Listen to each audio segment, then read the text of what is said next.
Hello बच्चों, so let's read this question. The question says, which one of the following is representative of phylum Orthopod? So basically इस question के अंदर हमें क्या करना है, हमें बताना है कि जो फाइलम ऑर्थोपोड है उसके अंदर जो 4 ऑप्शंस दिए हैं इनमें से कौन सा जो है फॉल करता है. Which is the example of phylum Orthopod? So let's begin our discussion with the key concept. So की कंसेप्ट के अंदर हम जिस चीज़ के बारे में बात करेंगे that is about the phylum arthropod के बारे में. So let's begin our discussion on the phylum arthropod. So जो ऑर्थ्रोपोड्स होते हैं दे आर इनवर्टिब्रेट. ये किससे बिलोंग करते हैं? They belong to the category of invertebrates and it is the largest phylum. ये क्या है?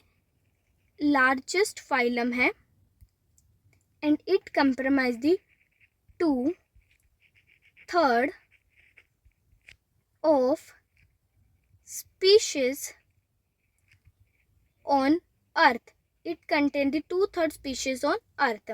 सेकेंड अगर हम बात करें ये क्या होता है, इसकी जो एक्सोस्केलेटन होती है जो इसकी एक्सोस्केलेटन होती है that is made up of chitin की बनी होती है इसकी exoskeleton.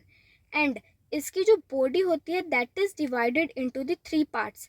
The first part is the head, second part being the thorax and the last part being the abdomen.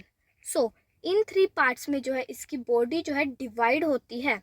And अगर हम इसके एग्जांपल्स की बात करें इसके अंदर क्या आते हैं? इंसेक्ट्स होते हैं एंड इंसेक्ट्स आते हैं इनके अंदर. इसके अंदर लिविंग फॉसिल्स भी आते हैं that is the king crab. And जो इसका करेक्टरिस्टिक एग्जाम्पल होता है that is the silver fish. Silver fish जो होता है इसका एक करेक्टरिस्टिक एग्जाम्पल होता है. So this is about the arthropod. According to the key concept let's see our option. So option A says the flying fish. So flying fish जो है एक वर्टिब्रेट है. Flying fish is not a invertebrate, so ये इसका example नहीं होगा.